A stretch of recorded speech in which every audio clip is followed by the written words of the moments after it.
నారాయణం నమస్కృత్య నరం చైవ నరోత్తమం దేవీం సరస్వతీం వ్యాసం తతో జయముదీరయేత్. జై శ్రీరామ్. పాండవులను వారణావతమునకు పంపుట. వైశంపాయనుడు చెప్తున్నాడు. జనమేజయ, భీమసేనుని శక్తి అపరిమితమని, అర్జునుని అస్త్రజ్ఞానము అస్త్ర పరిశ్రమ విలక్షణమైనవని గ్రహించిన దుర్యోధనునికి హృదయం మండిపోసాగింది. అతడు కర్ణశకునులతో కలిసి పాండవులను మట్టు పెట్టడానికి అనేక ఉపాయాలు పన్నాడు. కానీ వారు బ్రతికి బయటపడుతూనే ఉన్నారు. విదురుని సలహా మేరకు వారు ఎవ్వరికీ విషయాలు వెల్లడి చేయలేదు. నగరవాసులు, పట్టణవాసులు అందరూ పాండవుల గుణగణాలను నిండు సభలో పొగుడుతూ ఉండేవారు. వారు ఎక్కడైనా రచ్చబండల మీద కలిసినప్పుడు సభ జరిపి అక్కడే ఈ విషయం గురించి నొక్కి వక్కాణిస్తూ ఉండేవారు. పాండురాజు జ్యేష్ఠ పుత్రుడు యుధిష్ఠిరునికే రాజ్యం లభించాలి. ధృతరాష్ట్రునికి గుడ్డివాడు అనే కారణంగా ఇంతకుముందే రాజ్యం దక్కలేదు. ఇప్పుడిక అతడు రాజు ఎలా అవుతాడు? శంతనుని కొడుకైన భీష్ముడు గొప్ప సత్యసంధుడు, ప్రతిజ్ఞాపరాయణుడు. అతడు ముందే రాజ్యాన్ని వదిలేశాడు. ఇక ఇప్పుడు ఎలా పరిగ్రహిస్తాడు? కనుక ఇప్పుడు సత్యపక్షపాతి, కరుణాపరుడు అయిన పాండురాజు పెద్ద కొడుకు యుధిష్ఠిరుని రాజుగా చేయడమే మనకు ఉచితం. అతడు రాజు కావడం వలన భీష్మునికి గాని ధృతరాష్ట్రునికి గాని కలిగే అసౌకర్యం ఏమీ లేదనే విషయంలో సందేహం ఏమీ లేదు. వారు మిక్కిలి ప్రేమతో అతనిని చూచుకుంటారు అని వారు అనుకోసాగారు. ప్రజలు మాట్లాడుకునే మాటలు విని దుర్యోధనుడు అసూయతో రగిలిపోయేవాడు. అతడు అసూయతో కుంగి కృషించి ధృతరాష్ట్రుని దగ్గరకు వెళ్ళి, తండ్రి, లోకుల నోటి వెంట చాలా దుర్మార్గపు వాదాలు వినవస్తున్నాయి. వారు భీష్ముని తప్పించి పాండవులను రాజులుగా చేయాలని కోరుతున్నారు. భీష్మునికి ఇందులో వచ్చే నష్టమేమీ లేదు గాని మనకు మాత్రం చాలా పెద్ద అపాయమే కలుగుతుంది. పాండుడు రాజ్యాన్ని స్వీకరించడం, మీరు మీ అంధత్వం కారణంగా లభించిన రాజ్యాన్ని వదులుకోవడం మొదట్లోనే జరిగిన పెద్ద పొరపాటు. యుధిష్ఠిరునికి రాజ్యం దక్కితే అది ఇంకా అతని సంతానానికి వంశపారపర్యం అవుతుంది. మన గురించి అడిగేవారే ఉండరు. మేము మా సంతానం ఇతరులను ఆశ్రయించి జీవిస్తూ నరకల్లాంటి కష్టాలను అనుభవించకూడదనుకుంటే మీరు ఏదో ఒక ఉపాయం ఆలోచించే తీరాలి. అసలు మీరు ముందే రాజ్యాన్ని స్వీకరించి ఉంటే ఇప్పుడు అనుకోవడానికి ఏమీ ఉండేది కాదు. ఇప్పుడు ఏమి చెయ్యాలి అని వాపోయాడు.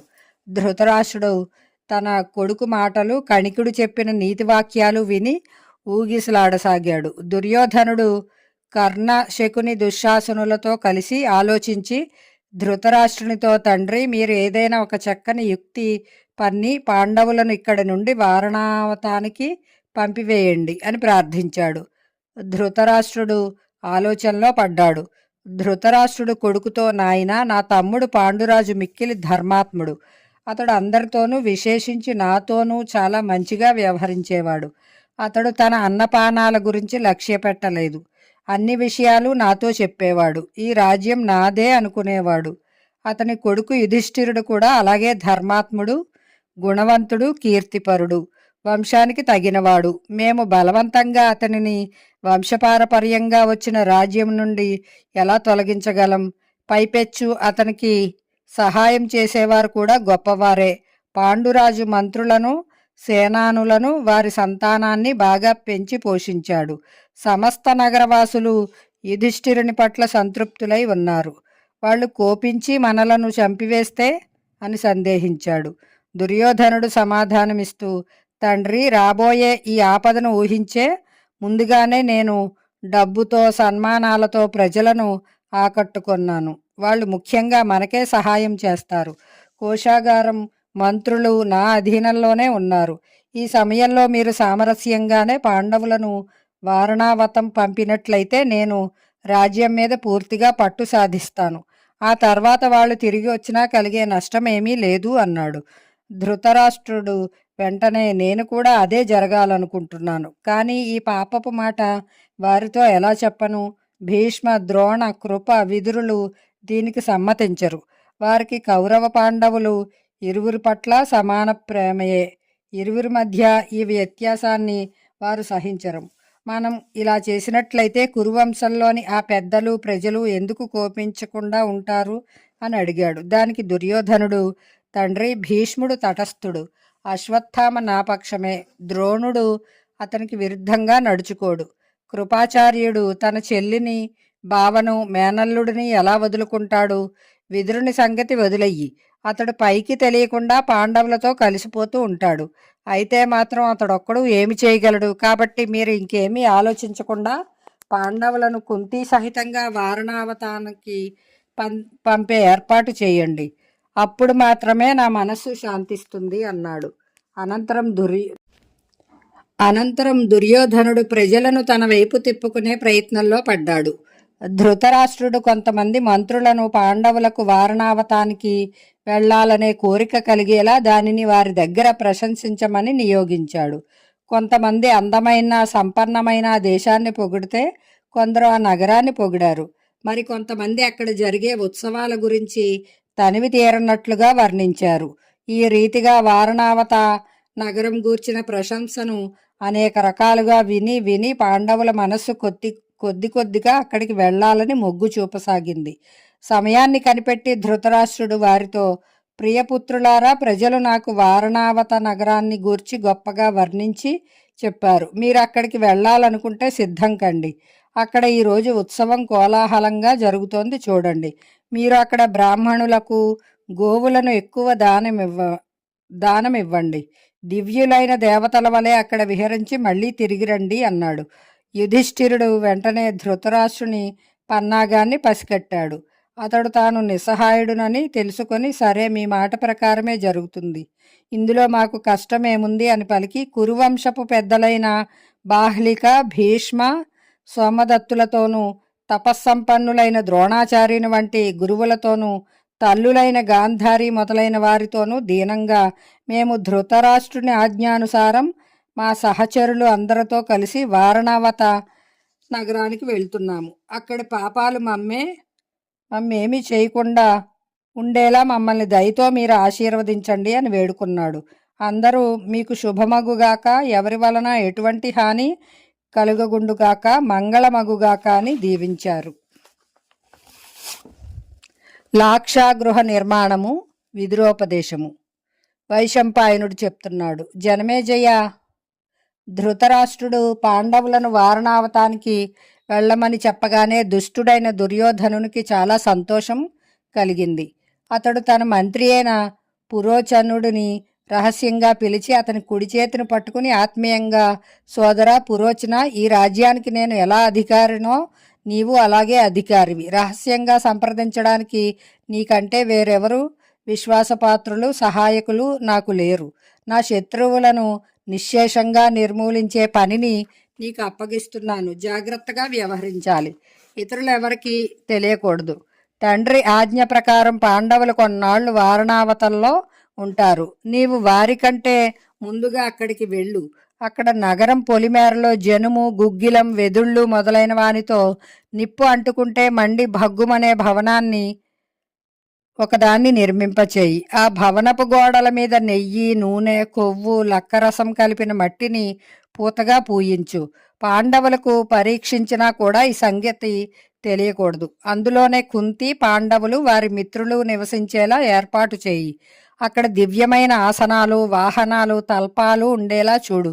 వారు నమ్మకం కలిగి నిశ్చింతగా నిద్రపోయే సమయంలో ద్వారానికి నిప్పు ముట్టించు.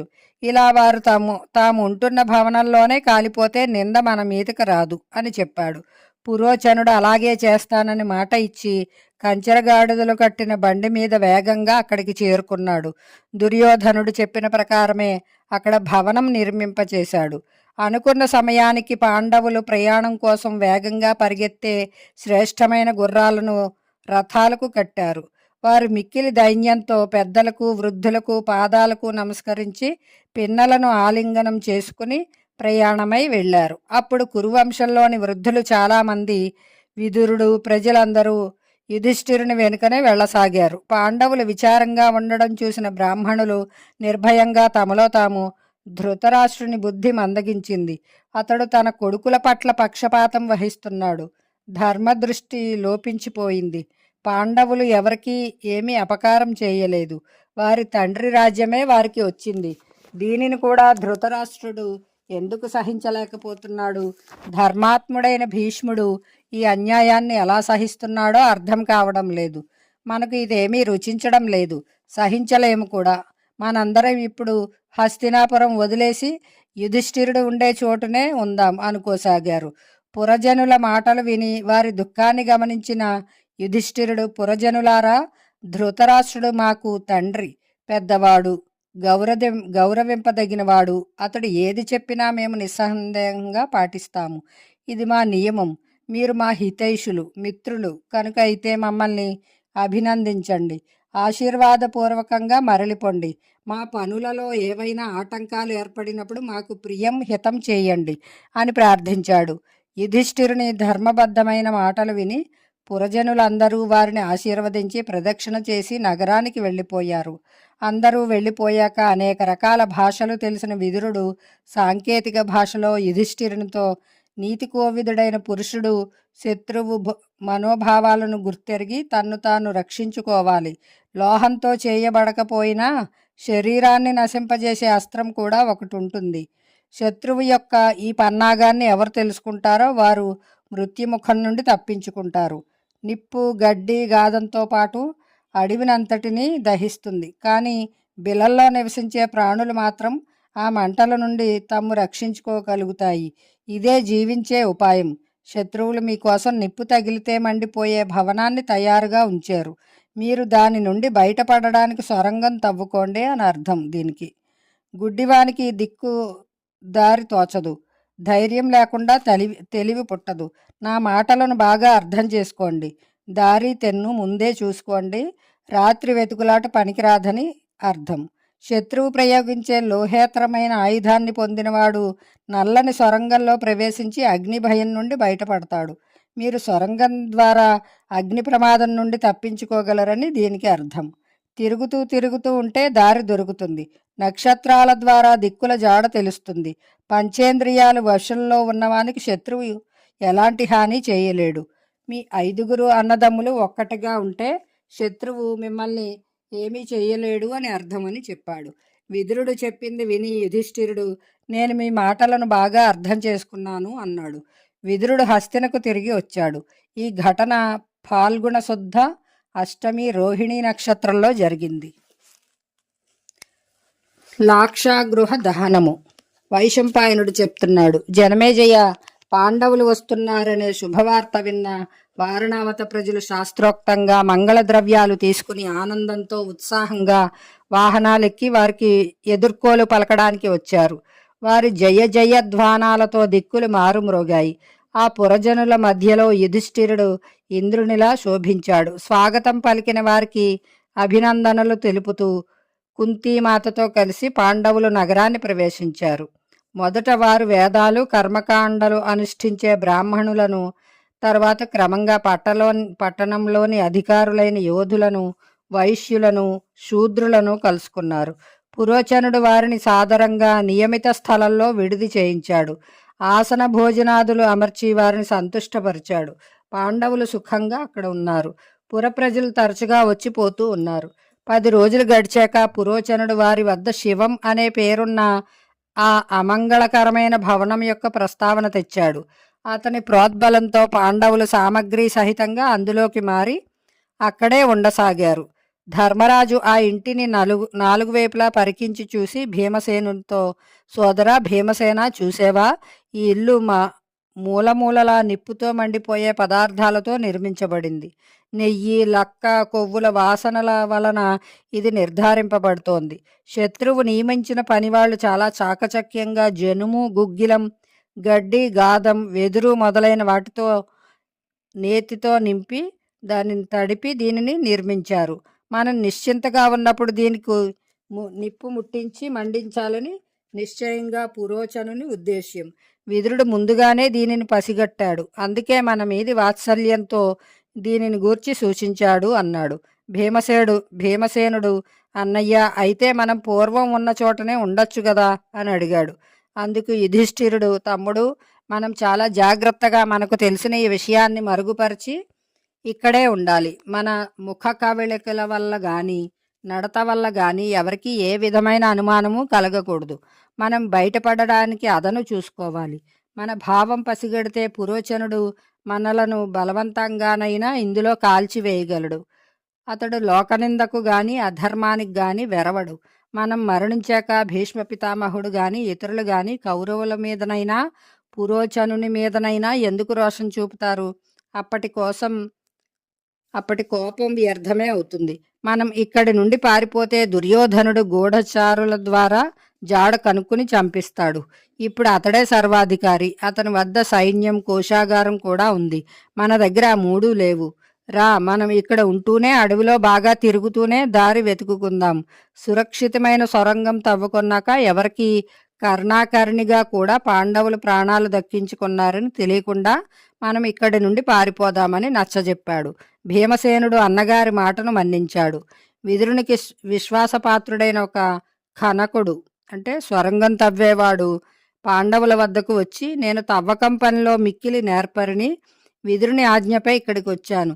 మీరు నన్ను నమ్మవచ్చును. విదురుడు సంకేత రీతిలో నాతో వెళ్ళేటప్పుడు యుధిష్ఠిరునికి మ్లేచ్ఛ భాషలో నేను ఏదో చెప్పాను. అతడు మీ మాటలు నేను బాగా అర్థం చేసుకున్నాను అని అన్నాడు. అని చెప్పి పురోచనుడు త్వరలోనే నిప్పు పెట్టబోతున్నాడు. నేను మీకే విధంగా సహాయం చేయను అని అడిగాడు. యుధిష్ఠిరుడు, సోదరా, నేను నిన్ను పూర్తిగా విశ్వసిస్తున్నాను. విదురునిలాగా మా మేలు కోరేవాడివి. మమ్మల్ని నీ వాళ్ళుగా భావించుకొని అతడు మమ్మల్ని రక్షిస్తున్నట్లుగానే నీవు కూడా రక్షించు. ఈ అగ్ని భయం నుండి మమ్ము రక్షించు. ఈ ఇంటిలో 4 వైపులా ఎత్తైన గోడలు ఉన్నాయి, ఒకే ద్వారం ఉంది అన్నాడు. అప్పుడు ఆ కనకుడు యుధిష్ఠిరుని సాంత్వన కలిగించి కందకాన్ని శుభ్రం చేస్తున్న వంకతో తన పనిలో నిమగ్నం అయ్యాడు. అతడు ఆ ఇంటి నడిమి భాగంలో ఒక పెద్ద సొరంగాన్ని తవ్వాడు. నేల బారుగా తలుపును అమర్చాడు. పురోచనుడు ఆ భవనం ద్వారం వద్దనే ఎప్పుడూ ఉంటున్నాడు. ఎప్పుడైనా అతడు వచ్చి చూస్తాడేమోనని సొరంగ ద్వారాన్ని పూర్తిగా మూసి ఉంచాడు. పాండవులు తమ ఆయుధాలు ధరించి రాత్రులందు చాలా జాగరూకులై ఆ భవనంలో ఉంటున్నారు. పగలంతా వేట నెపంతో అడవిలో తిరుగుతూ ఉండేవారు. తాము విశ్వసించకపోయినప్పటికీ పూర్తిగా విశ్వాసం ఉన్నట్లుగానే నడుచుకుంటున్నారు. ఆ సొరంగం తవ్వే కనకునికి తప్పించి ఇతరులెవ్వరికీ పాండవుల ఈ స్థితి తెలియదు. ఏడాది గడిచింది. పాండవులు భవనంలో నిశ్చింతగా ఉంటున్నారని పురోచనుని ఆలోచన అతనికి ఎంతో ఆనందం కలిగింది. అతని ఆనందం చూసి యుధిష్ఠిరుడు తమ్ముళ్లతో, దుర్మార్గుడైన పురోచనుడు మోసం పారిందనే అనుకుంటున్నాడు. అతడు తప్పుదారిన పడ్డాడు. కాబట్టి మనం ఇక్కడి నుండి బయటపడాలి. ఆయుధాగారాన్ని, పురోచనుడిని కూడా తగలపెట్టి ఎవరికీ తెలియకుండా బయటపడి పారిపోవాలి అన్నాడు. ఒక రోజున కుంతీదేవి దాన ధర్మాలు చేయాలనుకుని బ్రాహ్మణులకు భోజనాలు పెట్టింది.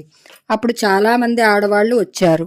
అందరూ తిని తాగి వెళ్ళిపోతున్న సమయంలో ఒక భిల్లవనిత తన 5 కొడుకులతో సహా భోజనం కోసం వచ్చింది.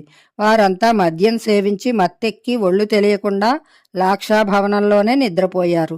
అందరూ నిద్రపోయారు. సుడిగాలి వీస్తోంది. గాఢాంధకారం వ్యాపించింది. పురోచనుడు నిద్రపోతున్న చోటికి వచ్చాడు. భీమసేనుడు ఆ గుమ్మానికి ముందుగా నిప్పు అంటించాడు. తర్వాత 4 పక్కల అగ్నిని ప్రజ్వరుల చేశాడు. క్షణాలలో భయంకరమైన మంటలు వ్యాపించాయి. 5 అన్నదమ్ములు తల్లితో సహా సొరంగంలో ప్రవేశించారు. భరించరాని వేడి, ఎర్రని మంటలు 4 పక్కలా వ్యాపించాయి. భవనం కాలుతున్న చిటపట ధ్వనులు, విరిగిపడిపోతున్న ఢమఢమ ధ్వనులు వినిపించి పురవాసులు నిద్రలేచి అక్కడికి పరిగెత్తుకుని వచ్చారు. ఆ భవనం తగలబడిపోవడం చూసి వారంతా దుష్టుడైన దుర్యోధనుని ప్రేరణతో పురోచనుడు ఈ పన్నాగం పన్ని ఉంటాడు. ఏదేమైనా ఇది ఇతని పనే. ధృతరాష్ట్రుని ఈ స్వార్థం మంచిది కాదు. అయ్యో, సాధువులు సజ్జనులు అయిన పాండవులను ఇతడు మంటలలో కాల్చి చంపేశాడు. పురోచనుడికి కూడా తగిన శాస్తి జరిగింది. నిర్దయుడైన అతడు కూడా ఈ మంటలలో కాలి బూడిదైపోయాడు అనుకుంటూ పురజనులు ఆ రాత్రంతా భవనం చుట్టూ విలపిస్తూనే ఉన్నారు. పాండవులు కుంతీమాతతో సహా సొరంగం నుండి అరణ్యంలోకి ప్రవేశించారు. అందరూ శీఘ్రంగా అక్కడి నుండి పారిపోవాలనే అనుకున్నారు. కానీ నిద్ర వల్ల, భయం వల్ల సాధ్యం కావడం లేదు. పైగా కుంతి వల్ల వేగంగా వెళ్లడం కుదరలేదు. అప్పుడు భీముడు తల్లిని మూపు మీద ఎక్కించుకుని నకుల సహదేవులను చంకనెత్తుకుని చేతులతో ధర్మజుని అర్జునుని పట్టుకుని నడిపిస్తూ త్వరగా ముందుకు సాగిపోయాడు. అలా అతడు వేగంగా నడుస్తూ గంగా తీరాన్ని చేరుకున్నాడు. కౌరవులు పాండవులకు అపరకర్మలు చేయుట వైశంపాయనుడు కొనసాగిస్తున్నాడు. జనమేజయ ఆ సమయంలో విదురుడు పంపిన విశ్వాసపాత్రుడైన ఒక వ్యక్తి పాండవుల వద్దకు వచ్చాడు. విదురుడు చెప్పిన సంకేతాన్ని వారికి చెప్పి వారితో, నేను విదురునికి విశ్వాసపాత్రుడైన సేవకుడిని. నా కర్తవ్యం నేను గుర్తించాను. విదురుడు చెప్పినట్లుగా మీరు శత్రువులపై విజయం సాధిస్తారు. ఇదిగో ఇక్కడ నావ సిద్ధంగా ఉంది. ఇది ఎక్కి అవతలి తీరం చేరండి అని చెప్పాడు. పాండవులందరూ నావ ఎక్కాక విదురుడు వారిని నిర్విఘ్నంగా ముందుకు సాగిపోమ్మని, నిర్భయంగా ఉండమని చాలా ప్రేమతో చెప్పాడని అతడు ధైర్యం చెప్పి వారిని గంగా తీరం చేర్చి వారికి జయం పలికి వారి కుశల వార్తను విదురునికి చెప్పడానికి వెళ్ళిపోయాడు. పాండవులు కూడా గంగా తీరం దాటి రహస్యంగా ఎవరికంటా పడకుండా వేగంగా ముందుకు కదిలారు. ఇక్కడ వారణావతంలో రాత్రి గడిచాక పురజనులందరూ పాండవులను చూడడానికి వచ్చారు. మంటలన్నీ చల్లారాక ఆ భవనం లక్కతో చేసినదని, పురోచనుడు కూడా అందులోనే మాడిపోయాడని వారికి తెలిసింది.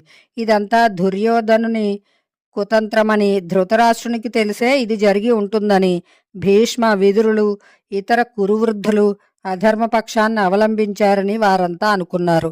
తామంతా వెళ్ళి ధృతరాష్ట్రునికి నీ మనోరథం నెరవేరిందని, నీ దుష్కృత్యం వల్ల పాండవులు దగ్ధమై చనిపోయారని చెప్పాలని నిశ్చయించుకున్నారు. వారు ఆ మంటలు తొలగించి చూడగా 5 కొడుకులతో సహా చనిపోయిన భిల్ల స్త్రీ కనిపించింది. వారు వారిని పంచపాండవులు కుంతి అనుకున్నారు. సొరంగం తవ్విన మనుష్యులు ఇంటిని శుభ్రం చేసే వంకతో బూడిదతో ఆ సొరంగాన్ని ఎవరికీ తెలియకుండా మూసేశారు. పురవాసులు ఈ వార్తను ధృతరాష్ట్రునికి చేరవేశారు. ఈ దుర్వార్తను విని ధృతరాష్ట్రుడు పైపైన దుఃఖాన్ని నటించాడు. పాండవుల కుంతి మరణవార్త తనకు పాండురాజు మరణవార్త కంటే ఎక్కువ దుఃఖాన్ని కలిగిస్తోందని అతడు అందరి ఎదుట విలపించాడు. వారణావతం వెళ్ళి అక్కడ పాండవులకు వారి తల్లికి శాస్త్రోక్తంగా అంత్యకర్మలు చేయమని అతడు కౌరవులను ఆజ్ఞాపించాడు. పురోచనుని సోదరులు, బంధువులు కూడా అక్కడికి వెళ్ళి అతనికి పరలోక క్రియలు చేయాలని ఆదేశించాడు. పాండవులకు సద్గతులు కలిగేలా బాగా ఖర్చు పెట్టి కర్మలు చేయమని చెప్పాడు. పాండవుల జ్ఞాతులు, సోదరులు, ధృతరాష్ట్రుడు అందరూ విలపిస్తూ వారికి తిలాంజలులు ఇచ్చారు. పురప్రజలు ఈ దుర్ఘటన విని చాలా విచారించారు. విదురునికి అంతా తెలిసి కూడా అందరితో పాటు విచారం వ్యక్తం చేశాడు. ఇక్కడ పాండవులు నావ దిగి దక్షిణ దిశగా ముందుకు సాగారు. అప్పుడు నిద్రతో వారి కళ్ళు మూతలు పడుతున్నాయి. అందరికీ అలసటగా దాహంగా ఉంది. దట్టమైన అడవి, మార్గం గోచరించడం లేదు. పురోచనుడు చనిపోయినా వారు రహస్యంగానే వెళ్ళాలి. అందుకని యుధిష్ఠిరుని ఆజ్ఞానుసారం భీమసేనుడు అందరినీ పూర్వంలాగే ఎత్తుకుని వేగంగా పయనమయ్యాడు. అతని వేగానికి అడవంతా కదిలిపోతున్నట్లుంది. ఆ సమయంలో పాండవులందరూ అలసటతో, దాహంతో, నిద్రతో తూలిపోతున్నారు. ఇక ముందుకు పోవడం కష్టమైంది. ఆ ఘోరారణ్యంలో ఎక్కడా నీటి జాడ లేదు. కుంతి దప్పికతో నీళ్లు కావాలని అడిగింది. భీముడు వారందరినీ ఒక మర్రి చెట్టు క్రింద దింపి, మీరిక్కడ కాసేపు విశ్రమించండి, నేను నీరు తేవడానికి వెళ్తున్నాను. బెగ్గురు పక్షుల మధురధ్వనులు వినిపిస్తున్నాయి కాబట్టి ఇక్కడికి దగ్గరలోనే తప్పకుండా సరస్సు ఉండి ఉంటుంది అన్నాడు. యుధిష్ఠిరుడు అనుమతించాడు. ఆ పక్షుల కూజితాలను బట్టి భీముడు జలాశయాన్ని చేరుకున్నాడు. అక్కడ అతడు కడుపు నిండా నీరు త్రాగి స్నానం చేసి సేద తీరి తన పై వస్త్రంలో నీటిని నింపుకొని తిరిగి వచ్చాడు. చెట్టు కింద సోదరులు, తల్లి అలసి సొలసి నిద్రపోవడం చూశాడు. వారిని ఆ స్థితిలో చూడగానే అతనికి దుఃఖం, విషాదం ముంచుకొచ్చాయి. వారిని నిద్ర లేపకుండానే తనలో తాను, అయ్యో, హంసతూలికా తల్పాల మీద కూడా నిద్రపట్టని నా ఈ సోదరులు ఈనాడు కటిక నీళ్ళ మీద నిద్రపోతున్నారు. దీనిని చూడవలసి రావడం కంటే సంకట స్థితి ఇంకేముంటుంది నాకు. ఈ నా తల్లి కుంతి వసుదేవుని చెల్లెలు, కుంతి భోజుని పుత్రిక, సుఖాలు అనుభవించిన విచిత్ర వీరునికి కోడలు, మహాత్ముడైన పాండురాజుకు భార్య, మా వంటి కొడుకులకు తల్లి. అయినా కటిక నేల మీద గాఢ నిద్రలో ఉన్నది. తన ధర్మ పరిపాలనతో ముల్లోకాలను ఏలగల యుధిష్ఠిరుడు అలసిపోయి సాధారణ వ్యక్తిలా నేల మీద పడుకున్నాడు. వర్షాకాలపు మేఘల్లా అందంగా ఉన్న అర్జునుడు రూప సౌందర్యంలో అందరినీ మించి దేవతలలోని అశ్విని కుమారులతో సమానులైన నకుల సహదేవులు, ఆశ్రయహీనులై చెట్టు కింద పడుకున్నారు. ఇంతకంటే మించిన దుఃఖం ఏముంది? దుర్మార్గుడైన దుర్యోధనుడు మమ్మల్ని ఇంటి నుండి వెళ్ళగొట్టి కాల్చి బూడిద చేయడానికి ప్రయత్నించాడు. కానీ అదృష్టవశాత్తు బతికి బయటపడ్డాం. ఇప్పుడు చెట్టు కింద ఉన్నాము. ఏం చేయాలి, ఏం తినాలి తెలియడం లేదు. దుర్యోధన, నీవు సుఖంగా ఉన్నావు. యుధిష్ఠిరుడు నిన్ను చంపడానికి అనుమతి ఇవ్వడం లేదు. లేకుంటే నిన్ను నిన్ను నీ మిత్రులతో బంధువులతో సహా యమసదనానికి పంపి ఉండేవాడిని. ఒరే పాపి, యుధిష్ఠిరుడు నీ మీద కోపగించడం లేదు. నేనేమి చేయను అనుకున్నాడు.